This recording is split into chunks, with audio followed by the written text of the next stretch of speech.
ಹರಿ ಓಂ. 3ನೇ ಅಧ್ಯಾಯದ 14ನೇ ಶ್ಲೋಕ. ಅನ್ನಾದ್ ಭವಂತಿ ಭೂತಾನಿ ಪರ್ಜನ್ಯಾದ್ ಅನ್ನ ಸಂಭವಃ ಯಜ್ಞಾತ್ ಭವತಿ ಪರ್ಜನ್ಯೋ ಯಜ್ಞ ಕರ್ಮ ಸಮುದ್ಭವಃ. ಪದಚ್ಛೇದ.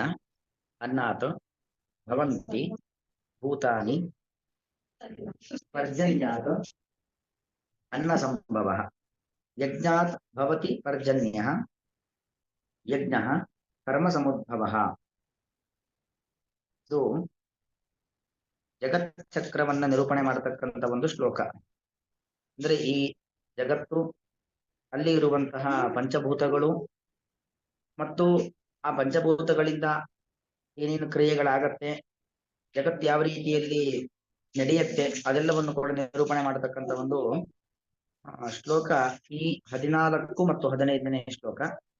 ಅದರಲ್ಲಿ ಮೊದಲನೇ ಒಂದು ಶ್ಲೋಕದ ಅಂದ್ರೆ 14ನೇ ಶ್ಲೋಕದ ಒಂದು ಅರ್ಥಾನುಸಂಧಾನ, ಈ ಜಗತ್ತು ಯಾವ ರೀತಿಯಲ್ಲಿ ಮುನ್ನಡೆಯುತ್ತೆ ಅನ್ನೋದನ್ನ ಭಗವಂತ ಇಲ್ಲಿ ಹೇಳ್ತಾ ಇದ್ದಾನೆ. ಜೀವನ ಚಕ್ರ, ಜಗತ್ತಿನ ಚಕ್ರ ಅಂದ್ರೇನು ಜೀವನ ಚಕ್ರ. ಆ ಜೀವನ ಚಕ್ರ ನಡೀತಕ್ಕಂತ ಒಂದು ಕ್ರಮ ಯಾವ ರೀತಿಯಲ್ಲಿ ಹೇಳ್ತಾ ಇದ್ದಾನೆ. ಮೊದಲನೇದು, ಅನ್ನಾತು ಭವಂತಿ ಭೂತಾನಿ. ಅನ್ನ, ಅನ್ನದಿಂದಾಗಿ ಭೂತಾನಿ ಭವಂತಿ. ನಾವು ತಿನ್ನುವಂತ ಅನ್ನ ಏನಿದೆ ಅದರಿಂದಾಗಿ ಭೂತಾನಿ ಭವಂತಿ. ತಿನ್ನುವಂತ ಅನ್ನದಿಂದಾಗಿ ಎಲ್ಲ ವಸ್ತುಗಳು, ಅನ್ನ ಅಂದ್ರೆ ಬರೀ ಕೇವಲ ವೈಟ್ ರೈಸ್ ಅಂತ ಅರ್ಥ ಅಲ್ಲ. ಅತ್ತಿ ಇತಿ ಅನ್ನಂ, ತಿನ್ನುವಂತಹ ವಸ್ತುಗಳಲ್ಲೂ ಅಥವಾ ಅಧ್ಯತೆ ಇತಿ ಅನ್ನಂ, ನಾವೇನೇನನ್ನ ತಿಂತೀವೋ ಅದೆಲ್ಲವನ್ನು ಕೂಡ ಅನ್ನ ಅಂತ ಕರೆಯುವಂಥದ್ದು. ಅನ್ನದಿಂದ ಭೂತಾನಿ ಭವಂತಿ, ತಿನ್ನುವಂತ ಆಹಾರದಿಂದಾಗಿ ಈ ಜೀವಿ ವೈವಿಧ್ಯಗಳು ಅಥವಾ ಮುಖ್ಯವಾಗಿ ನಮ್ಮ ಮನುಷ್ಯ ಜಾತಿ ಅಂತ ಹೇಳ್ತೀವಿ ಅದೆಲ್ಲವೂ ಕೂಡ ಹುಟ್ಟುವಂಥದ್ದು. ಬರೀ ಮನುಷ್ಯರಲ್ಲ, ಎಲ್ಲಾ ಪ್ರಾಣಿಗಳು ಪಕ್ಷಿಗಳೆಲ್ಲವೂ ಕೂಡ ಹಾಗೆ ಅನ್ನದಿಂದ ಉಂಟಾಗುವಂಥದ್ದು. ಇದಕ್ಕೆ ಒಂದು ಕ್ರಮ ಭಾಗವತಾದಿಗಳಲ್ಲಿ ನಿರೂಪಣೆ ಮಾಡಿದ್ದು ನೋಡೋದು ಅಂತಾದ್ರೆ, ಒಬ್ಬ ಜೀವಿ ಹುಟ್ಟಬೇಕು ಅಂತಾದಾಗ ಹೇಗೆ ಹುಟ್ಟುವ ಕ್ರಮ ಅಂತ ಹೇಳಿದ್ರೆ, ಆ ಜೀವಿ ಅವನ ಕರ್ಮಕ್ಕೆ ಅನುಗುಣವಾಗಿ ಸ್ವರ್ಗದಲ್ಲೋ ನರಕದಲ್ಲೋ ಇರುತ್ತಾನೆ. ಸ್ವರ್ಗ ನರಕದ ಸುಖವನ್ನ ಅಥವಾ ದುಃಖವನ್ನ ಅನುಭವಿಸಿಕೊಂಡು ಭೂಮಿಗೆ ಬರ್ತಾನೆ. ಭೂಮಿಗೆ ಬಂದು ಧಾನ್ಯದಲ್ಲಿ ಸೇರ್ಕೊಳ್ತಾನೆ. ಮೊದಲು ರಾಗಿ, ಅಕ್ಕಿ ಮೊದಲಾದ ನಾವು ತಿನ್ನುವಂತ ಆಹಾರ ಪದಾರ್ಥಗಳು, ಹಣ್ಣು ತರಕಾರಿ, ಯಾವುದಾದ್ರೂ ಒಂದು ವಸ್ತುವಿನಲ್ಲಿ ಜೀವಿಯ ಪ್ರವೇಶವಾಗತ್ತೆ. ಆ ತರಕಾರಿ ಅಥವಾ ದವಸ ಧಾನ್ಯಗಳಲ್ಲಿ, ಹಣ್ಣು ಹಂಪಲಗಳಲ್ಲಿ ಸೇರಿರ್ತಕ್ಕಂಥ ಜೀವಿ ಗಂಡಿನ ದೇಹವನ್ನ ಪ್ರವೇಶವನ್ನ ಮಾಡಿ, ಗಂಡಿನ ದೇಹದ ಮೂಲಕವಾಗಿ ಹೆಣ್ಣಿನ ದೇಹವನ್ನ ಪ್ರವೇಶವನ್ನ ಮಾಡಿ, ನಂತರ ಗರ್ಭವಾಸದಲ್ಲಿ 9 ತಿಂಗಳಿದ್ದು ಭೂಮಿಗೆ ಬರ್ತಕ್ಕಂಥದ್ದು. ಅಲ್ಲಿ ನೋಡಿ, ತಿನ್ನುವಂತ ಅನ್ನದಿಂದಾಗಿ ಭೂತಾನಿ ಭವಂತಿ. ಭೂತಗಳ ಸೃಷ್ಟಿ ಅಂದ್ರೆ ಈ ಕ್ರಮದಲ್ಲಿ. ಅಂದ್ರೆ ಆ ಜೀವಿ ತನ್ನ ಸುಖ ಅಥವಾ ದುಃಖ ಯಾವುದಾದ್ರೂ ಒಂದು ಪ್ರಾರಬ್ಧ, ಸುಖ ದುಃಖ ಪ್ರಾರಬ್ಧವನ್ನ ಅನುಭವಿಸ್ಲಿಕ್ಕೋಸ್ಕರವಾಗಿ ಈ ಕ್ರಮದಲ್ಲಿ ಧಾನ್ಯದ ಮೂಲಕವಾಗಿ ಗಂಡಿನ ದೇಹ, ಗಂಡಿನ ದೇಹದ ಮೂಲಕವಾಗಿ ಹೆಣ್ಣಿನ ದೇಹ, ಹೆಣ್ಣಿನ ದೇಹದಲ್ಲಿ ಬೆಳೆದು ಭೂಮಿಗೆ ಬರತಕ್ಕಂತ ಒಂದು ಕ್ರಮ. ಇದು ಕೇವಲ ಮನುಷ್ಯರಲ್ಲಿ ಮಾತ್ರ ಅಲ್ಲ, ಒಂದು ಪಕ್ಷಿ ಇರಬಹುದು, ಪ್ರಾಣಿ ಇರಬಹುದು, ಮರಗಿಡ ಬಳ್ಳಿ ಇರಬಹುದು, ಎಲ್ಲಾ ಕಡೆಯಲ್ಲೂ ಕೂಡ ಇದೇ ಕ್ರಮದಲ್ಲಿ. ಯಾಕಂದ್ರೆ ಎಲ್ಲಾ ಕಡೆ 84 ಲಕ್ಷ ಜೀವಿಗಳು ಕೂಡ ಹುಟ್ಟತಕ್ಕಂಥ ಕ್ರಮ ಹೀಗೆ. ಅನ್ನಾತು ಭವಂತಿ ಭೂತಾನಿ ಅಂದ್ರೆ ಒಂದೊಂದಕ್ಕೆ ಒಂದೊಂದು ಅನ್ನ. ನಮಗೆ ದವಸ ಧಾನ್ಯಗಳು, ಹಣ್ಣು ಹಂಪಲಗಳು, ತರಕಾರಿ ಇತ್ಯಾದಿಗಳು ನಮಗೆ ಅನ್ನ ಅಂತ ಆದ್ರೆ, ಪ್ರಾಣಿಗಳಿಗೆ ಒಂದು ರೀತಿಯಾದ ಅನ್ನ, ಪಕ್ಷಿಗಳಿಗೆ ಒಂದು ರೀತಿಯಾದ ಅನ್ನ. ಅವುಗಳು ತಿನ್ನುವಂತ ವಸ್ತು, ಅವುಗಳಿಗೆ ಯಾವುದು ಆಹಾರವೋ ಅದನ್ನ ಇಲ್ಲಿ ಅನ್ನ ಅಂತ ಕರೆಯುವಂಥದ್ದು.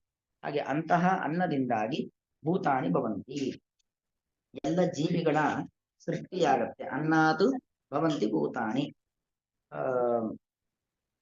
ಪರ್ಜನ್ಯಾತ್ ಅನ್ನ ಸಂಭವ. ಸರಿ, ಹಾಗಾದ್ರೆ ಅನ್ನದಿಂದಾಗಿ ಭೂತಗಳ ಸೃಷ್ಟಿ ಎಂತಾಯ್ತು? ಅನ್ನ ಹೇಗೆ ಸೃಷ್ಟಿ ಆಯ್ತು ಅಂತ ಕೇಳಿದ್ರೆ, ಪರ್ಜನ್ಯಾತ್ ಅನ್ನ ಸಂಭವ. ಪರ್ಜನ್ಯ ಅಂತ ಹೇಳಿದ್ರೆ ಮಳೆ ಅಂತರ್ಥ. ಅಂದ್ರೆ ಮಳೆಯ ಮೂಲಕವಾಗಿ, ಅಂದ್ರೆ ಊರ್ಧ್ವಲೋಕದಲ್ಲಿ ಇದ್ದಂತ ಜೀವಿ ಅವನವನ ಪುಣ್ಯವನ್ನ ಅನುಭವಿಸಿಕೊಂಡು ಸ್ವರ್ಗದಲ್ಲೋ, ಪಾಪವನ್ನ ಅನುಭವಿಸಿಕೊಂಡು ನರಕದಲ್ಲೋ ಇದ್ದಂತ ಜೀವಿ ಊರ್ಧ್ವಲೋಕದಿಂದ ಭೂಮಿಗೆ ಬರಬೇಕು. ಊರ್ಧ್ವಲೋಕದಿಂದ ಭೂಮಿಗೆ ಬರಬೇಕಾದ್ರೆ ಅಲ್ಲಿಂದ ಇಲ್ಲಿಗೆ ಕರೆದುಕೊಂಡು ಬರ್ತಕ್ಕಂಥ ವೆಹಿಕಲ್ ಯಾವುದು ಅಂದ್ರೆ ಮಳೆ. ಆ ಮಳೆ ಊರ್ಧ್ವಲೋಕದಲ್ಲಿ ಇದ್ದಂತ ಜೀವಿಯನ್ನ ಮಳೆಯ ಮೂಲಕವಾಗಿ ಭೂಲೋಕಕ್ಕೆ ಕರೆದುಕೊಂಡು ಬಂದು ಆ ದವಸ ಧಾನ್ಯಗಳಲ್ಲಿ ಹಣ್ಣು ಹಂಪಲು ತರಕಾರಿ ಮೊದಲಾದವುಗಳಲ್ಲಿ ಜೀವಿಯನ್ನ ಸೇರಿಸುವ ಕೆಲಸ ಮಾಡೋದು ಮಳೆ. ಅದು ಏನು ನಾವು ತಿನ್ನುವಂತ ಆಹಾರಗಳಿದ್ದಾವೆ ಅಲ್ಲಿ ಜೀವಿಯ ಪ್ರವೇಶವಾಗುತ್ತೆ. ಆ ಊರ್ಧ್ವಲೋಕದಲ್ಲಿ ಇದ್ದಂತ ಜೀವಿ ಇಲ್ಲಿಗೆ ಬರ್ತಕ್ಕಂಥ ಕ್ರಮ ಹೇಗೆ ಅಂತ ಕೇಳಿದ್ರೆ ಪರ್ಜನ್ಯ ಅಂತ ಹೇಳಿದ್ರೆ ಒಂದು ಮಳೆಯನ್ನ ಸುರಿಸುವಂತ ಮೋಡಕ್ಕೆ ಸಂಬಂಧಪಟ್ಟ ಅಭಿಮಾನಿ ದೇವತೆ. ಮಳೆ ಅಂದ್ರೆ ಕೇವಲ ಅದೊಂದು ನಾನ್ ಲಿವಿಂಗ್ ಥಿಂಗ್ ಅಲ್ಲ, ಅದೊಂದು ಜಡವಸ್ತು ಅಲ್ಲ. ಅದರ ಹಿಂದೆ ಒಂದು ಅಭಿಮಾನಿ ದೇವತೆಗಳು ಅಂತ ಇರ್ತಾರೆ. ಪ್ರತಿ ಒಂದರಲ್ಲೂ ಕೂಡ ಒಂದೊಂದು ಅಭಿಮಾನಿ ದೇವತೆಗಳು ಅಂತ ಇರ್ತಾರೆ. ಅಂದ್ರೆ ಮಳೆಗೆ ಅಭಿಮಾನಿ ದೇವತೆ, ಮಳೆ ಬರೋದಿಲ್ಲಿಂದ ಮೋಡದಿಂದ, ಮೇಘಾಭಿಮಾನಿ ದೇವತೆ. ಆ ಮೇಘವನ್ನ ಸೃಷ್ಟಿಯಾಗ್ತಕ್ಕಂಥ ಕ್ರಮ ಹೇಗೆ? ಮೇಘ ಸೃಷ್ಟಿಯಾಗುವಂಥದ್ದು ಎರಡು ಕ್ರಮದಲ್ಲಿ. ಒಂದು ಸೂರ್ಯನಿಂದಾಗಿ ಮೋಡಗಳ ಸೃಷ್ಟಿ, ಇನ್ನೊಂದು ಸಮುದ್ರದಿಂದಾಗಿ ಮೋಡಗಳ ಸೃಷ್ಟಿ, ಇನ್ನೊಂದು ನಾವು ಮಾಡತಕ್ಕಂಥ ಹೋಮಗಳಿಂದಾಗಿ ಮೋಡಗಳ ಸೃಷ್ಟಿ. ಹೀಗೆಲ್ಲ ಆಗುವಂಥದ್ದು. ಅಂದ್ರೆ ಸಮುದ್ರದಲ್ಲಿ ಇದ್ದಂತ ನೀರನ್ನ ವಾಯುದೇವರು ಆವಿ ಮಾಡಿಕೊಂಡು ಮೋಡ ನಿರ್ಮಾಣ ಮಾಡ್ತಾರೆ. ಆವಿಯಾಗುವಂತೆ ಮಾಡುವವರು ಯಾರು? ಸೂರ್ಯದೇವ, ಆದಿತ್ಯ. ಆ ಶಾಖವನ್ನ ಕೊಟ್ಟು ಆ ನೀರು ಆವಿಯಾಗುವಂತೆ ಮಾಡ್ತಕ್ಕಂಥ ಕೆಲಸವನ್ನ ಸೂರ್ಯ ಮಾಡ್ತಾನೆ. ಹೀಗೆ ಆ ಮಳೆಯಿಂದ ಜೀವಿಗಳು ಬಂದು ದವಸ ಧಾನ್ಯಗಳಲ್ಲಿ ಸೇರ್ಕೊಳ್ಬೇಕು ಅಂತಾದ್ರೆ ಆ ಸೂರ್ಯ, ಮೋಡಕ್ಕೆ ಸಂಬಂಧಪಟ್ಟ ಅಭಿಮಾನಿ ದೇವತೆ, ಸಮುದ್ರಕ್ಕೆ ಸಂಬಂಧಪಟ್ಟ ಅಭಿಮಾನಿ ದೇವತೆ ಇವೆಲ್ಲವೂ ಕೂಡ ಸೇರಿ ಆ ಮಳೆಯನ್ನ ತರಿಸಿ ಮಳೆಯ ಮೂಲಕವಾಗಿ ಜೀವಿಯನ್ನ ಊರ್ಧ್ವಲೋಕದಲ್ಲಿ ಅವರವರ ಪುಣ್ಯ ಪಾಪಕ್ಕೆ ಅನುಗುಣವಾಗಿ ಊರ್ಧ್ವಲೋಕದಲ್ಲಿ ಇದ್ದಂತ ಜೀವಿಯನ್ನ ಈ ದವಸ ಧಾನ್ಯ, ಹಣ್ಣು ಹಂಪಲು, ತರಕಾರಿ ಇವುಗಳಲ್ಲಿ ಸೇರಿಸ್ತಕ್ಕಂಥ ಕೆಲಸವನ್ನ ಆ ದೇವತೆಗಳು ಮಾಡ್ತಾರೆ. ಅದನ್ನು ಹೇಳಿದ್ದು ಪರ್ಜನ್ಯಾತ್ ಅನ್ನ ಸಂಭವ. ಪರ್ಜನ್ಯದಿಂದಾಗಿ ಅನ್ನ ಅಂದ್ರೆ ನಾವು ತಿನ್ನುವಂತ ಆಹಾರ. ಅನ್ನ ಶಬ್ದಕ್ಕೆ ಒಟ್ಟು ಆಹಾರ ಅಂತ ಅರ್ಥ. ಒಬ್ಬೊಬ್ಬರಿಗೆ ಒಂದೊಂದು ರೀತಿಯಾಗಿರ್ತಕ್ಕಂಥ ಆಹಾರ. ಆ ಆಹಾರ ಅನ್ನಕ್ಕೆ ಕಾರಣವಾಗಿರುವಂತದ್ದು ಪರ್ಜನ್ಯ ಅಂದ್ರೆ ಒಂದು ಮೇಘಮಂಡಲ, ಇನ್ನೊಂದು ಮೇಘಮಂಡಲಕ್ಕೆ ಸಂಬಂಧಪಟ್ಟ ಅಭಿಮಾನಿ ದೇವತೆ, ಮತ್ತೊಂದು ಮೇಘವನ್ನ ನಿರ್ಮಾಣ ಮಾಡತಕ್ಕಂತಹ ಸೂರ್ಯ ಮತ್ತು ಸಮುದ್ರಾದಿ ದೇವತೆಗಳು. ಇವರೆಲ್ಲರೂ ಕೂಡ ಅಂತ ಅರ್ಥ. ಅವರಿಂದಾಗಿ ಏನಾಗುತ್ತೆ? ಪರ್ಜನ್ಯ ಅನ್ನ ಸಂಭವ. ಇನ್ನು ಪರ್ಜನ್ಯ ಅಂತ ಹೇಳಿದ್ರೆ ನಮ್ಮನ್ನ ಪಾಲನೆ ಮಾಡತಕ್ಕಂಥ ಪಾಲನ ಪೂರ್ಣಯೋಹ ಅಂತ ಒಂದು ಧಾತು. ಆ ಧಾತುವಿನಿಂದ ಹುಟ್ಟಿರತಕ್ಕಂಥ ಶಬ್ದ ಪರ್ಜನ್ಯ ಶಬ್ದ. ನಿಜವಾಗಿ ಪರ್ಜನ್ಯ ಇಡೀ ಜಗತ್ತನ್ನ ಸೃಷ್ಟಿ ಮಾಡುವವನು, ಪಾಲನೆ ಮಾಡುವವನು ಯಾರು? ಭಗವಂತ. ಭಗವಂತನಿಂದಾಗಿ ಎಲ್ಲವೂ ಕೂಡ ಭಗವಂತನಿಂದನೇ ಆಗುವಂಥದ್ದು ಮುಖ್ಯವಾಗಿ. ಆದರೆ ಆ ಭಗವಂತ ಹೀಗೆ ಈ ದೇವತೆಗಳ ಮೂಲಕವಾಗಿ ಮಾಡಿಸ್ತಾನೆ. ಹಾಗಾಗಿ ಪರ್ಜನ್ಯಾತ್ ಅನ್ನ ಸಂಭವ. ನೋಡಿ, ಅನ್ನಾತ್ ಭವಂತಿ ಭೂತಾನಿ. ಅನ್ನದಿಂದಾಗಿ, ಅದು ಎಷ್ಟು ಸ್ವಾರಸ್ಯಕರವಾಗಿದೆ ಪದಪ್ರಯೋಗ ಅಂದ್ರೆ, ಅನ್ನ ತಿನ್ನುವ ಆಹಾರದಿಂದಾಗಿ ಜೀವಿಗಳ ಸೃಷ್ಟಿ. ಏನು ತಿಂತೀವೋ, ಯಾವ ಗುಣದ ಆಹಾರವನ್ನ, ಯಾವ ಭಾವನೆಯಿಂದ ಆಹಾರವನ್ನ ತಿಂತೀವೋ ಆ ಗುಣಕ್ಕೆ ಅನುಗುಣವಾಗಿ ಒಂದು ಮಗುವಿನ ಸೃಷ್ಟಿಯಾಗತ್ತೆ ಅಲ್ವಾ? ತಿನ್ನುವ ಆಹಾರಕ್ಕೆ ಅನುಗುಣವಾಗಿ, ಅದರ ಹಿಂದೆ ಇರತಕ್ಕಂಥ ಭಾವನೆಗೆ ಅನುಗುಣವಾಗಿ ಏನಾಗತ್ತೆ? ಜೀವಿಗಳು ಸೃಷ್ಟಿಯಾಗ್ತಾರೆ. ಭವಂತಿ ಅಂದ್ರೆ ಏನು? ಪ್ರಾದುರ್ಭಾವ, ಜೀವಿಗಳ ಸೃಷ್ಟಿಯಾಗುತ್ತದೆ ಅಂತ ಅರ್ಥ. ಅಂದ್ರೆ ಅದು ಒಳ್ಳೆ ತರದಲ್ಲಿ ಬೇಕಾದ್ರೂ ಆಗ್ಬಹುದು, ಕೆಟ್ಟ ತರದಲ್ಲಿ ಬೇಕಾದ್ರೂ ಆಗಬಹುದು. ಅಲ್ಲ, ಜೀವಿಗಳ ಸೃಷ್ಟಿ ಒಳ್ಳೆದೇ ಆಗತ್ತೆ ಅಂತ ಹೇಳಲಿಕ್ಕೆ ಆಗಲ್ಲ. ಒಳ್ಳೆ ರೂಪ ಇದ್ದು ಒಳ್ಳೆ ಮನಸ್ಸಿಲ್ಲದೆ ಇರಬಹುದು, ಅಥವಾ ಒಳ್ಳೆ ಮನಸ್ಸಿದ್ದು ಒಳ್ಳೆ ರೂಪ ಇಲ್ಲದೆ ಇರಬಹುದು. ಇನ್ನು ರೂಪ ಚೆನ್ನಾಗಿದ್ದು ಮನಸ್ಸು ಚೆನ್ನಾಗಿದ್ದು ಅಂಗವೈಕಲ್ಯಗಳಾಗಿರಬಹುದು. ಹೀಗೆ ಒಟ್ಟು ಹುಟ್ಟುತ್ತಾರೆ ಅಷ್ಟೇ. ಅವರವರ ತಿಂದ ಆಹಾರ ತಿನ್ನುವ ಸಂದರ್ಭದಲ್ಲಿ ಇದ್ದಂತ ಭಾವನೆಗಳು, ಆ ಆಹಾರದ ಮೂಲ, ಅದೆಲ್ಲದಕ್ಕೂ ಅನುಗುಣವಾಗಿ ಈ ಜೀವಿಗಳ ಸೃಷ್ಟಿಯಾಗ್ತಕ್ಕಂಥದ್ದು. ಒಂದು ಮಗು ಹುಟ್ಟುತ್ತಾ ಇದೆ ಅಂತ ಹೇಳಿದ್ರೆ ಅದಕ್ಕೆ ಅನೇಕ ರೀತಿಯಾಗಿರ್ತಕ್ಕಂಥ ಕಾರಣಗಳು. ಅದಕ್ಕಾಗಿ ಅನ್ನಾತ್ ಭೂತಾನಿ ಭವಂತಿ. ಆದ್ರೆ ಪರ್ಜನ್ಯಾತ್ ಅನ್ನ ಸಂಭವ. ನೋಡಿ, ಅನ್ನಗಳಾಗಬೇಕಾದ್ರೆ ಸಂಭವ, ಸಮ್ಯಕ್ ಭವ. ಜೀವಿಗಳು ಸಂಭವ ಅಲ್ಲ, ಸಮ್ಯಕ್ ಭವ ಅಲ್ಲ. ಜೀವಿಗಳು ಚೆನ್ನಾಗೇ ಹುಟ್ಟುತ್ತಾವೆ ಅಂತೇನಿಲ್ಲ, ಒಳ್ಳೆ ಜೀವಿಯ ಸೃಷ್ಟಿಯೂ ಆಗತ್ತೆ ಅಲ್ವಾ? ಈ ಭೂಮಂಡಲದಲ್ಲಿ ದೇವತೆಗಳೂ ಇದ್ದಾರೆ, ಮನುಷ್ಯರೂ ಇದ್ದಾರೆ, ದೈತ್ಯರೂ ಇದ್ದಾರೆ, ರಾಕ್ಷಸರು ಇದ್ದಾರೆ, ಎಲ್ಲ ತರದವರು ಇದ್ದಾರೆ. ಮನುಷ್ಯರಲ್ಲೂ ಕೂಡ ಸಾತ್ವಿಕರಿದ್ದಾರೆ, ರಾಜಸರಿದ್ದಾರೆ, ತಾಮಸರಿದ್ದಾರೆ ಅಲ್ವಾ? ನೋಡಕ್ಕೆ ಚೆನ್ನಾಗಿದ್ದು ಮನಸ್ಸು ಚೆನ್ನಾಗಿ ಸರಿಯಿಲ್ಲದವರು ಇದ್ದಾರೆ, ಎಲ್ಲ ತರದವರು ಇದ್ದಾರೆ. ಬರೀ ಹುಟ್ಟೋದಷ್ಟೇ, ಎಲ್ಲ ಹುಟ್ಟೋರೆಲ್ಲ ಚೆನ್ನಾಗಿ ಸರಿಯಾಗಿ ಇದ್ದವರು ಅಂತೇನಿಲ್ಲ, ಬರೀ ಹುಟ್ಟುತ್ತಾರಷ್ಟೇ. ಆದರೆ ಇಲ್ಲಿ ಏನು ಪರ್ಜನ್ಯ, ಮೋಡಕ್ಕೆ ಸಂಬಂಧಪಟ್ಟ ಮೋಡಕ್ಕೆ ಸಂಬಂಧಪಟ್ಟಂತ ಅಭಿಮಾನಿ ದೇವತೆಗಳಿಂದಾಗಿ ದವಸ ಧಾನ್ಯಗಳು ಸೃಷ್ಟ, ಅನ್ನ ತಿನ್ನುವ ಆಹಾರ ಸೃಷ್ಟಿಯಾಗತ್ತಲ್ಲ, ಅದು ಮಾತ್ರ ಸಂಭವ, ಸಮ್ಯಕ್ ಭವ, ಚೆನ್ನಾಗಿಯೇ ಆ ದವಸ ಧಾನ್ಯಗಳು ನಿರ್ಮಾಣವಾಗುತ್ತೆ. ನಿರ್ಮಾಣವಾಗ್ತಕ್ಕಂಥ ಅಕ್ಕಿ, ರಾಗಿ, ಜೋಳ ಇತ್ಯಾದಿ ಯಾವುದೇ ದವಸ ಧಾನ್ಯ ಇರಬಹುದು, ಯಾವುದೇ ಹಣ್ಣು ಹಂಪಲುಗಳಿರ್ಬೋದು. ಇದು ಸಂಭವ, ಆಹಾರ ಚೆನ್ನಾಗಿ ಹುಟ್ಟತ್ತೆ, ಸಮೃದ್ಧಿಯಾಗಿ ಆ ಭೂತಾಯಿ ನಮಗೆ ಬೆಳೆಯನ್ನ ಕೊಡ್ತಾಳೆ. ಹಾಗಾಗಿ ತಿನ್ನುವ ಆಹಾರ ಇದೆಯಲ್ಲ ಅದು ಸರಿಯಾಗಿರುತ್ತೆ, ಮೂಲ ವಸ್ತು ಚೆನ್ನಾಗಿರುತ್ತೆ. ಅದಕ್ಕೆ ನಾವು ಮತ್ತೆ ಏನೇನೋ ಮಿಶ್ರಣಗಳನ್ನ ಮಾಡ್ಕೊಂಡು ಹಾಳು ಮಾಡ್ತೀವಿ ಅಷ್ಟೇ. ಸರಿಯಾಗಿ ನಿಸರ್ಗವೇ ಕೊಟ್ಟಂತ ಆಹಾರ ಪದಾರ್ಥಗಳು, ನೈಸರ್ಗಿಕವಾಗಿ ಇರತಕ್ಕಂಥ ಪ್ರತಿಯೊಂದು ದವಸ ಧಾನ್ಯಗಳು, ಹಣ್ಣು ಹಂಪಲು, ತರಕಾರಿಗಳು ಕೂಡ ಏನಾಗಿರುತ್ತೆ, ಚೆನ್ನಾಗಿರುತ್ತೆ. ಅದಕ್ಕೆ ನಾವು ಬೇಡದೇ ಇದ್ದಂತ ಕೆಮಿಕಲ್ ಅನ್ನು ಹಾಕೋದು, ಅದನ್ನೇನೋ ರೂಪಾಂತರ ಮಾಡುವಂಥದ್ದು, ತಿಂಗಳುಗಟ್ಲೆ ಇಡ್ಲಿಕ್ಕೋಸ್ಕರವಾಗಿ ಏನೋ ಮಾಡೋದು, ಅದರಿಂದ ನಾವು ಹಾಳು ಮಾಡ್ಕೊಳ್ತೇವೆ ಅಷ್ಟೇ. ಆದ್ರೆ ದೇವರು ಕೊಡುವಾಗ, ಆ ಪರ್ಜನ್ಯಾದಿ ಅಭಿಮಾನಿ ದೇವತೆಗಳು ನಮಗೆ ಅನ್ನವನ್ನು ಕೊಡುವಾಗ ಸರಿಯಾಗಿ ಕೊಟ್ಟಿರ್ತಾರೆ, ನಾವು ನಮ್ಮ ಕೈಯಿಂದ ಅದನ್ನು ಹಾಳು ಮಾಡ್ಕೊಳ್ತೇವೆ ಅಷ್ಟೇ.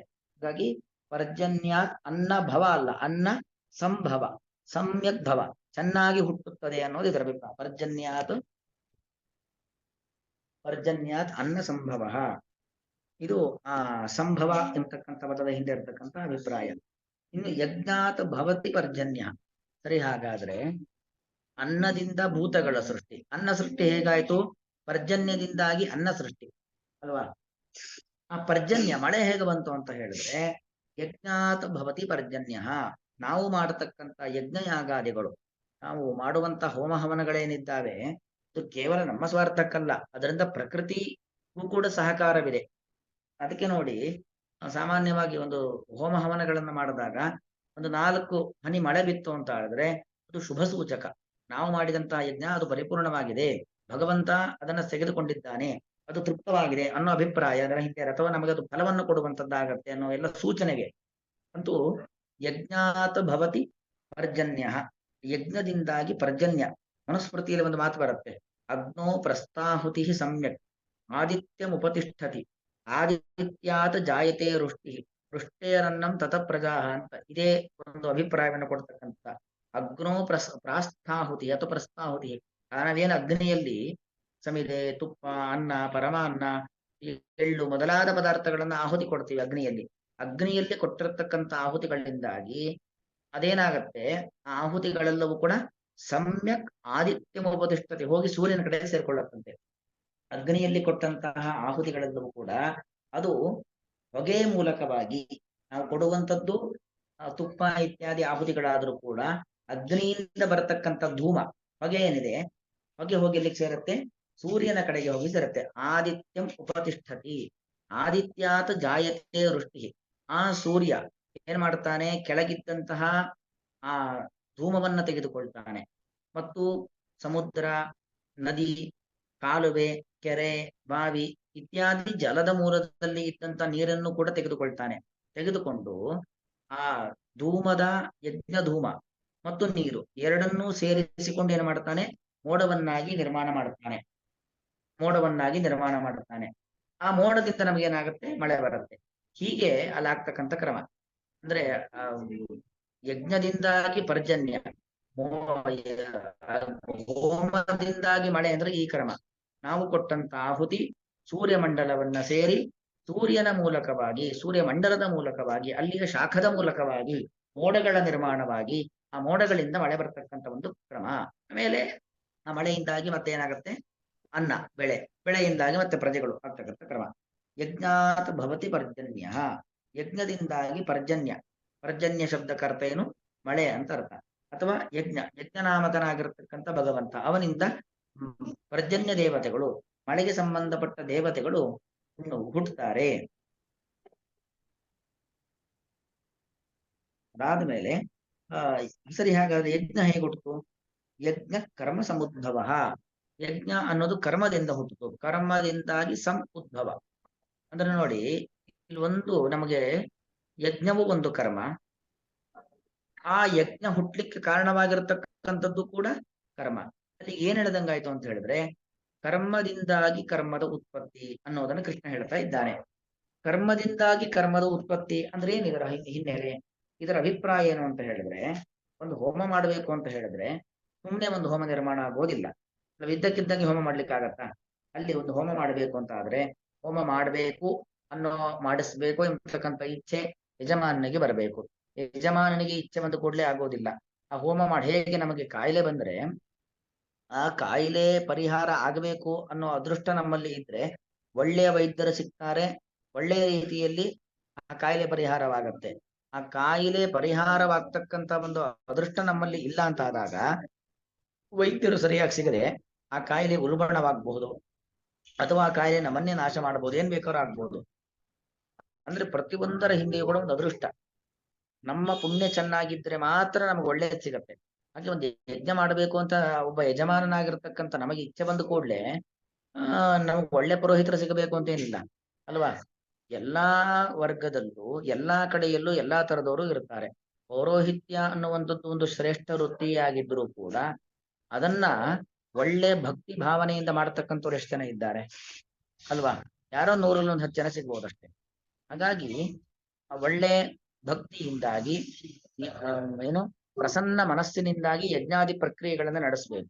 ಸಿಟ್ಟು, ಸಿಡುಕು, ಅಪೇಕ್ಷೆ ಇತ್ಯಾದಿಗಳು ಯಾವುದೂ ಕೂಡ ಇಲ್ಲದೇನೆ ಶುದ್ಧವಾದ ಮಂತ್ರೋಚ್ಚಾರಣೆ, ಹೇಳತಕ್ಕಂತ ಮಂತ್ರಗಳ ಹಿಂದಿನ ಅರ್ಥಾನುಸಂಧಾನ ಇದೆಲ್ಲವನ್ನು, ಮತ್ತು ಯಜಮಾನನಿಗೆ ಒಳ್ಳೆಯದಾಗಲಿ ಅಂತಕ್ಕಂಥ ಒಂದು ನಿರ್ಮಲವಾದ ಭಾವನೆ, ಇದೆಲ್ಲವನ್ನು ಇಟ್ಟುಕೊಂಡು ಯಜ್ಞ ಮಾಡಬೇಕಾಗಿರತಕ್ಕಂಥದ್ದು. ಈ ರೀತಿಯಲ್ಲಿ ಯಜ್ಞವನ್ನ ಮಾಡಿಸ್ತಕ್ಕಂಥ ಪುರೋಹಿತರು ನಮಗೆ ಸಿಗಬೇಕು ಅಲ್ವಾ? ಅದು ನಮಗೆ ಅದೃಷ್ಟ ಚೆನ್ನಾಗಿದ್ರೆ ಮಾತ್ರ ಒಳ್ಳೆ ಪುರೋಹಿತರು ಸಿಗ್ತಾರೆ. ನಮಗೆ ಅಂತ ಒಂದು ಅದೃಷ್ಟ ಇಲ್ಲ ಅಂತ ಅದ್ರಂತ ಪುರೋಹಿತರು ನಮಗೆ ಸಿಗೋದಿಲ್ಲ. ಅಂದ್ರೆ ಯಜ್ಞದಿಂದಾಗಿ ಮಳೆ ಬರಬೇಕು, ಯಜ್ಞ ಮಾಡಬೇಕು ಅಂತಾದ್ರೆ ಅನೇಕ ಕರ್ಮಗಳು, ಯಜಮಾನ ಯಜ್ಞ ಮಾಡಿಸ್ಬೇಕು ಅಂತ ಇಚ್ಛೆ ಪಡಬೇಕು, ಇಚ್ಛೆ ಪಟ್ಟ ಕೂಡಲೇ ಅವನಿಗೆ ಅನುಕೂಲವಾಗಿರತಕ್ಕಂತ ಯಾಜ್ಞಿಕರು ಸಿಗಬೇಕು. ಆ ಯಾಜ್ಞಿಕರಿಗೆ ಯಜ್ಞ ಮಾಡ್ಲಿಕ್ಕೆ ಬೇಕಾಗಿರತಕ್ಕಂತಹ ಸರಿಯಾದ ಸ್ಥಳ, ಬೇಕಾಗಿರತಕ್ಕಂತಹ ಹವನೀಯ ದ್ರವ್ಯಗಳು ಇದೆಲ್ಲವೂ ಕೂಡ ಅಲ್ಲಿ ಸಿಗಬೇಕು. ಹವನೀಯ ದ್ರವ್ಯಗಳು, ಹೋಮಕ್ಕೆ ಹಾಕ್ತಕ್ಕಂತಹ ಪದಾರ್ಥಗಳು ಸಿಕ್ಕದ ಕೂಡಲೇ ಹೋಮ ನಿರ್ಮಾಣ ಆಗೋದಲ್ಲ, ಹೋಮ ಆಗಿಬಿಡೋದಿಲ್ಲ ಅಲ್ವಾ? ಅದಕ್ಕೆ ಬೇಕಾಗಿರತಕ್ಕಂಥ ಕುಂಡ ರಚನೆ ಇರಬಹುದು, ಅಲ್ಲಿ ಸ್ಥಂಡಿಲ ಮಂಡಲಾದಿಗಳನ್ನು ಹಾಕುವಂಥದ್ದು ಇರಬಹುದು. ಆ ಸ್ಥಂಡಿಲ ಮಂಡಲಾದಿಗಳನ್ನು ಹಾಕಿಕೊಂಡು ಅಲಂಕಾರಾದಿಗಳನ್ನು ಮಾಡಿಕೊಂಡು ಕೂತ್ಕೊಳ್ಳೆ ಯಜ್ಞ ಆಗೋದಿಲ್ಲ. ಅಲ್ಲಿ ಬೇಕಾಗಿರತಕ್ಕಂಥ ಮಂತ್ರ ಭಾಗ, ತಂತ್ರ ಭಾಗ ಅದೆಲ್ಲವನ್ನು ಕೂಡ ಸರಿಯಾದ ಕ್ರಮದಲ್ಲಿ ಮಾಡಿದಾಗ ಒಂದು ಯಜ್ಞ ನಿರ್ಮಾಣವಾಗುತ್ತೆ. ಹಾಗಾಗಿ ಯಜ್ಞ ಕರ್ಮ ಸಮುದ್ಭವ ಉದ್ಭವ, ಉತ್ತಮವಾದ ಕರ್ಮದಿಂದಾಗಿ ಉತ್ತಮವಾದ ಯಜ್ಞ ಎಂಬುದು ನಿರ್ಮಾಣವಾಗುತ್ತೆ. ಯಾಕಂದ್ರೆ ಕೃಷ್ಣ ಮುಂದೆ 17ನೇ ಅಧ್ಯಾಯದಲ್ಲಿ ಹೇಳ್ತಾನೆ, ಯಜ್ಞದಲ್ಲೂ ಕೂಡ ಸಾತ್ವಿಕ ಯಜ್ಞ, ರಾಜಸ ಯಜ್ಞ, ತಾಮಸ ಯಜ್ಞ ಅಂತಿದೆ. ಸಾತ್ವಿಕ, ರಾಜಸ, ತಾಮಸ ಇಂತಕ್ಕಂಥ ಯಜ್ಞಗಳು ಅದು ಯಜ್ಞದಲ್ಲೂ ಇದೆ. ಮಾಡುವಂತ ಯಜ್ಞಗಳೆಲ್ಲವೂ ಕೂಡ ಸಾತ್ವಿಕ ಯಜ್ಞನೇ ಆಗಬೇಕು ಅಂತಿಲ್ಲ, ಅದು ಸರಿಯಾದ ಕ್ರಮದಲ್ಲಿ ನಡೆದರೆ ಮಾತ್ರ ಸಾತ್ವಿಕ ಯಜ್ಞ ಅಂತ ಆಗತ್ತೆ. ಹಾಗಾಗಿ ಸಾತ್ವಿಕ ಯಜ್ಞ ಆಗಬೇಕು ಅಂತಾದ್ರೆ ಸತ್ಕರ್ಮಗಳು, ಯಜ್ಞ ನಡೀಲಿಕ್ಕೆ ಬೇಕಾಗಿರತಕ್ಕಂತಹ ಪ್ರತಿಯೊಂದು ಪ್ರಕ್ರಿಯೆಗಳು ಕೂಡ ಸಾತ್ವಿಕವಾಗಿ ನಡೆಯಬೇಕು, ಸಾತ್ವಿಕ ವ್ಯಕ್ತಿಗಳಿಂದ ನಡೆದಿರಬೇಕು. ಹೀಗೆ ಯಜ್ಞ ಕರ್ಮ ಸಮುದ್ಭವ, ಆ ಕರ್ಮದಿಂದಾಗಿ, ಯಾಕಂದ್ರೆ ಯಜ್ಞ ಅಂದ್ಮೇಲೆ ದಾನ ಮಾಡೋದಿರುತ್ತೆ. ಆ ದಾನ ಯಾರಿಗ್ ಕೊಡ್ಬೇಕು? ಸುಮ್ಮನೆ ದಾನ ಒಂದೇನೋ ದಾನ ಕೊಡೋದಲ್ವ ಅಂತ ಕೊಟ್ಕೊಡೋದಿಲ್ಲ. ದಾನವನ್ನ ನಾವು ಕೊಡುವಂಥದ್ದು ಉತ್ತಮ ವ್ಯಕ್ತಿಗಳಿಗೆ ಕೊಡ್ಬೇಕಾಗಿರುತ್ತೆ. ಆ ದಾನವನ್ನ ಸ್ವೀಕಾರ ಮಾಡ್ಲಿಕ್ಕೆ ಉತ್ತಮ ವ್ಯಕ್ತಿಗಳು ಬರಬೇಕು. ಅಂತ ಉತ್ತಮ ವ್ಯಕ್ತಿಗಳನ್ನ ನಾವು ಆಯ್ಕೆ ಮಾಡ್ಬೇಕು. ಈಗ ಒಂದು ಯಜ್ಞ ಅಂತ ಹೇಳಿದ್ರೆ ಅನೇಕ ಪ್ರಕ್ರಿಯೆಗಳಿಂದ ಕೂಡಿರುವಂಥದ್ದು, ಅದಕ್ಕೆ ಪೂರಕವಾಗಿರತಕ್ಕಂತಹ ಅನೇಕ ವಿಚಾರಗಳಲ್ಲಿ ಒಳಗೊಂಡಿರುತ್ತೆ. ಹಾಗಾಗಿ ಯಜ್ಞ ಕರ್ಮ ಸಮುದ್ಭವ, ಯಜ್ಞ ಅಂದ್ರೆ ಭಗವಂತನ ಆರಾಧನಾ ರೂಪವಾಗಿರತಕ್ಕಂಥ ಯಜ್ಞವು ಕರ್ಮ ಸಮುದ್ಭವ. ಕರ್ಮ, ಕರ್ಮ ಅಂದ್ರೆ ಏನು? ಸಾತ್ವಿಕ ಕರ್ಮ. ಯಾವುದು ಸಾತ್ವಿಕ ಕರ್ಮ? ಒಳ್ಳೆಯ ಮನಸ್ಸಿನಿಂದ ಮಾಡುವಂಥದ್ದು ಸಾತ್ವಿಕ ಕರ್ಮ. ನಾನು ಮಾಡುವಂತ ಪ್ರತಿಯೊಂದು ಕೆಲಸವೂ ಕೂಡ ಭಗವಂತನ ಆರಾಧನೆ ಎಂಬ ಭಾವನೆಯಿಂದ ಮಾಡತಕ್ಕಂಥ ಕರ್ಮ. ಯಾಕಂದ್ರೆ ಯಜ್ಞ ಆಗಬೇಕು ಅಂತಾದ್ರೆ ಅಲ್ಲಿಗೆ ಇಂಧನಗಳು, ಕಟ್ಟಿಗೆಗಳು ಬೇಕಾಗತ್ತೆ, ಸಮಿತಿಗಳು ಬೇಕಾಗತ್ತೆ, ಬೇರೆ ಬೇರೆ ಹವನೀಯ ದ್ರವ್ಯಗಳು ಬೇಕಾಗತ್ತೆ. ಅದನ್ನು ಎಲ್ಲೆಲ್ಲಿಂದನೂ ಹುಡುಕಿ ತರಬೇಕಾಗತ್ತೆ. ಆ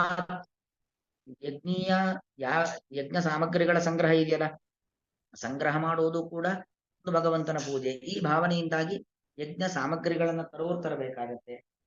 ಹೀಗೆ ಯಜ್ಞ ಎಂಬುವಂಥದ್ದು ಕರ್ಮ ಸಮುದ್ಭವ.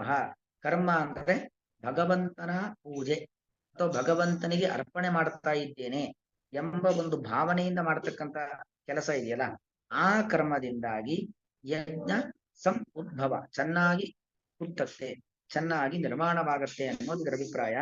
ಅನೇಕ ವ್ಯಾಖ್ಯಾನಗಳಿದ್ದಾವೆ. ಅವು ಒಂದು ಹಂತದಲ್ಲಿ ನೋಡೋದು ಅಂತ ಆದ್ರೆ ಇಷ್ಟು ಇದಕ್ಕೆ ಸಂಬಂಧಪಡ್ತಕ್ಕಂಥದ್ದು. ಅಂತೂ ಒಬ್ಬ ವ್ಯಕ್ತಿಯ ಜನ್ಮ ಹೇಗಾಗತ್ತೆ ಅಂತ ಹೇಳಿದ್ರೆ ಅನ್ನದಿಂದಾಗಿ ಜೀವಿಗಳ ಸೃಷ್ಟಿ. ಅನ್ನ ಹೇಗೆ ಸೃಷ್ಟವಾಗತ್ತೆ, ಅನ್ನ ಹೇಗೆ ನಿರ್ಮಾಣವಾಗತ್ತೆ ಅಂತ ಹೇಳಿದ್ರೆ ಮಳೆಯಿಂದಾಗಿ ಅನ್ನದ ನಿರ್ಮಾಣ. ಮಳೆ ಹೇಗೆ ಬರುತ್ತೆ ಅಂತ ಹೇಳಿದ್ರೆ ಯಜ್ಞದಿಂದ ಮಳೆ ಬರುತ್ತೆ. ಯಜ್ಞ ಹೇಗೆ ನಿರ್ಮಾಣವಾಗತ್ತೆ ಅಂತ ಹೇಳಿದ್ರೆ ಕರ್ಮದ ಮೂಲಕವಾಗಿ ಯಜ್ಞ ನಿರ್ಮಾಣವಾಗತ್ತೆ ಅನ್ನೋದು ಇದರ ಅಭಿಪ್ರಾಯ. ಇದಕ್ಕೆ ಈ ಶ್ಲೋಕಕ್ಕೆ ಅನ್ವಯಾರ್ಥ ಹೇಳ್ತಾ ಇದ್ದೀನಿ.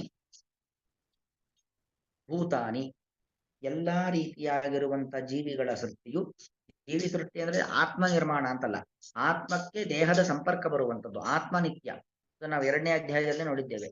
ನಿತ್ಯನಾಗಿರ್ತಕ್ಕಂಥ ಆತ್ಮನಿಗೆ ಈ ಒಂದು ಪ್ರಾಕೃತ ದೇಹದ ಸಂಪರ್ಕ ಬಂದು ಆತ್ಮ ಅಭಿವ್ಯಕ್ತನಾಗ್ತಾನೆ ದೇಹದ ಮೂಲಕವಾಗಿ.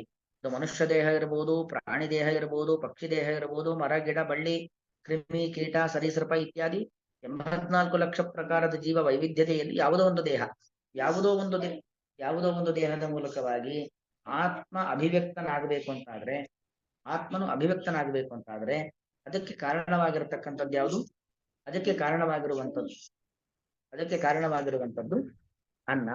ಅನ್ನದಿಂದಾಗಿ ಭೂತಗಳ ಸೃಷ್ಟಿ ಎಂಬುದು ಆಗುತ್ತದೆ. ಅನ್ನಾತ್ ಭೂತಾನಿ ಭವಂತಿ. ಅನ್ನಾತ್ ಭೂತಾನಿ ಭವಂತಿ. ಭವಂತಿ ಅಂದ್ರೆ ಹುಟ್ಟುತ್ತಾರೆ. ಭೂತಗಳು ಅಂದ್ರೆ ಎಲ್ಲ ಪ್ರಾಣಿ ಪ್ರಪಂಚ, ಎಲ್ಲಾ ರೀತಿಯಾದ ಜೀವಿಗಳು ಹುಟ್ಟುತ್ತಾರೆ. ಪರ್ಜನ್ಯಾತ್ ಮಳೆಯಿಂದಾಗಿ ಅಥವಾ ಮಳೆಗೆ ಸಂಬಂಧಪಟ್ಟ ಅಭಿಮಾನಿ ದೇವತೆಯಿಂದಾಗಿ ಅನ್ನ ಸಂಭವ, ಅನ್ನದ ನಿರ್ಮಾಣ. ಅನ್ನ ಶಬ್ದಕ್ಕೆ ಆಹಾರ ಅಂತಷ್ಟೇ ಅರ್ಥ, ಆಹಾರದ ನಿರ್ಮಾಣ. ಯಾರಿಗೆ ಯಾವ್ದ್ಯಾವ್ದು ಆಹಾರವೋ ಅದೆಲ್ಲವೂ ಕೂಡ. ಯಜ್ಞ ಎಂಬುವಂಥದ್ದು, ಪರ್ಜನ್ಯ ಎಂಬುವ ಮಳೆ ಎಂಬುವಂಥದ್ದು ಯಜ್ಞದಿಂದಾಗಿ, ಯಜ್ಞಾತ್ ಭವತಿ, ಯಜ್ಞದಿಂದಾಗಿ ಉಂಟಾಗುತ್ತದೆ. ಯಾಕಂದ್ರೆ ಮಳೆ ಬರೀ ಭವತಿ ಅಷ್ಟೇ. ಮಳೆ ಬರುವಂತ ಮಳೆಯಲ್ಲೂ ಒಳ್ಳೆ ಮಳೆನೇ ಆಗಿರಬೇಕು ಅಂತ ಏನಿಲ್ಲ ಅಲ್ವಾ? ಯಜ್ಞದಿಂದಾಗಿ ಮಳೆ ಬರುತ್ತೆ. ಸಾತ್ವಿಕ ಯಜ್ಞ ಮಾಡಿದಾಗ ಸಾತ್ವಿಕ ಮಳೆ ಬರುತ್ತೆ. ಆ ಮಳೆ ಅತಿವೃಷ್ಟಿಯೂ ಆಗದೆ ಅನಾವೃಷ್ಟಿಯೂ ಆಗದೆ ಒಳ್ಳೆ ಮಳೆ ಬಂದು ನಮಗೆ ಅದು ಬಳಕೆಗೆ ಬರುತ್ತೆ. ಇಲ್ಲೇ ಹೋದ್ರೆ ಅತಿವೃಷ್ಟಿ ಅನಾವೃಷ್ಟಿಗಳಾದ್ರೆ ಆಗಿ ಆ ನೀರು ಉಪಯೋಗಕ್ಕೆ ಬಾರದಂತೆ ಆಗ್ಬಿಡುತ್ತೆ. ಅದರಿಂದ ತೊಂದರೆ ಜಾಸ್ತಿ ಆಗುತ್ತೆ. ಹಾಗಾಗಿ ಯಜ್ಞ ಆಗತ್ತೆ, ಯಜ್ಞದಿಂದಾಗಿ ಮಳೆ ಬರುತ್ತೆ. ಯಜ್ಞ ಹೇಗಾಗುತ್ತೋ ನಾವು ಮಾಡತಕ್ಕಂಥ ಯಜ್ಞಕ್ಕೆ ಅನುಗುಣವಾಗಿ ನಮ್ಮ ಮಳೆ ಬರುತ್ತೆ. ಹಾಗಾಗಿ ನಾವು ಮಾಡುವಂತ ಯಜ್ಞ ಸರಿಯಾದ ಕ್ರಮದಲ್ಲಿದ್ರೆ ಮಾತ್ರ ಈ ತರ ಪ್ರಾಕೃತಿಕ ವಿಕೋಪಗಳೆಲ್ಲವೂ ಕೂಡ ಕಡಿಮೆ ಅಲ್ವಾ? ಈ ಎಲ್ಲಾ ಜಗತ್ತಿನಲ್ಲಿ ಕೆಟ್ಟ ರೀತಿಯಲ್ಲಿ ಯಜ್ಞ ನಡೆದು ಯಾರೋ ಒಬ್ರು ಇಬ್ರು ಒಳ್ಳೆ ಕ್ರಮದಲ್ಲಿ ಯಜ್ಞ ಮಾಡಿದಾಗ ಆ ಯಜ್ಞದ ಫಲ ಆ ವ್ಯಕ್ತಿ ಮಾತ್ರ ಹೊಂದ್ತಾನೆ, ಇಡೀ ಜಗತ್ತಿಗೆ ಉಪಕಾರ ಆಗೋದಿಲ್ಲ. ಇಡೀ ಜಗತ್ತಿಗೆ ಉಪಕಾರವಾಗುವಂತ ಯಜ್ಞ ಆಗಬೇಕು ಅಂತಾದ್ರೆ ಎಲ್ಲರೂ ಒಳ್ಳೆಯ ಕ್ರಮದಲ್ಲಿ ಯಜ್ಞವನ್ನ ಮಾಡಬೇಕು ಅನ್ನೋ ಒಂದು ಹಿನ್ನೆಲೆಯನ್ನು ನಾವಿಲ್ಲಿ ಅರ್ಥ ಮಾಡ್ಕೊಳ್ಬೇಕು. ಪರ್ಜನ್ಯ ಯಜ್ಞ ಸಮುದ್ಭವ ಅಥವಾ ಯಜ್ಞಾತ ಭವತಿ. ಮಳೆ ಎಂಬುವಂಥದ್ದು ಯಜ್ಞದಿಂದಾಗಿ, ಅಗ್ನಿಯಲ್ಲಿ ಕೊಡುವಂತ ಆಹುತಿಗಳಿಂದಾಗಿ ಮಳೆ ಬರುತ್ತದೆ. ಯಜ್ಞ ಕರ್ಮ ಸಮುದ್ಭವ. ಯಜ್ಞ ಮಾದರೂ ಕರ್ಮ ಸಮುದ್ಭವ, ಅನೇಕ ರೀತಿಯಾಗಿರುವಂತ ಪ್ರಕ್ರಿಯೆಗಳು. ಯಜ್ಞ ಮಾಡಲಿಕ್ಕೆ ಬೇಕಾಗಿರುವಂತ ಯಜ್ಞಾಂಗ, ಯಜ್ಞಕ್ಕೆ ಸಂಬಂಧಪಟ್ಟ ಬೇರೆ ಬೇರೆ ಕೆಲಸಗಳು, ಅದನ್ನ ಕರ್ಮ ಅಂತ ಕರೆಯುವಂತ. ಆ ಯಜ್ಞಾಂಗಗಳಿಂದಾಗಿ ಯಜ್ಞ ಎಂಬುದು ಉಂಟಾಗುತ್ತದೆ. ಇಲ್ಲಿ ಯಜ್ಞ ಅಂತ ಹೇಳಿದ್ರೆ ದೇವತಾ ಉದ್ದೇಶೇನ ದ್ರವ್ಯತ್ಯಾಗ ರೂಪ ಅಂತ. ಯಾಕಂದ್ರೆ ಯಜ್ಞಗಳು ಬೇರೆ ಬೇರೆ ತರ.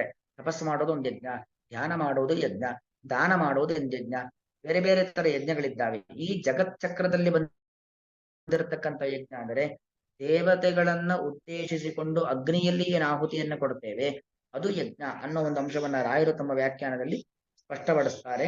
ದೇವತಾ ಉದ್ದೇಶೇನ ದ್ರವ್ಯತ್ಯಾಗ ರೂಪ.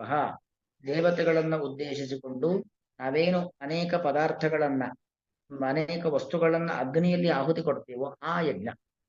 ಆ ಯಜ್ಞದಿಂದಾಗಿ ಮಳೆ ಎಂಬುದು ಬರುತ್ತದೆ ಅನ್ನೋದು ಅಭಿಪ್ರಾಯ. ಅನ್ನಾತ್ ಭವಂತಿ ಭೂತಾನಿ ಪರ್ಜನ್ಯಾದನ್ನ ಸಂಭವ. ಯಜ್ಞಾತ್ ಭವತಿ ಪರ್ಜನ್ಯೋ ಯಜ್ಞ ಕರ್ಮ ಸಮುದ್ಭವ. ಶ್ರೀಕೃಷ್ಣಾರ್ಪಣಮಸ್ತು.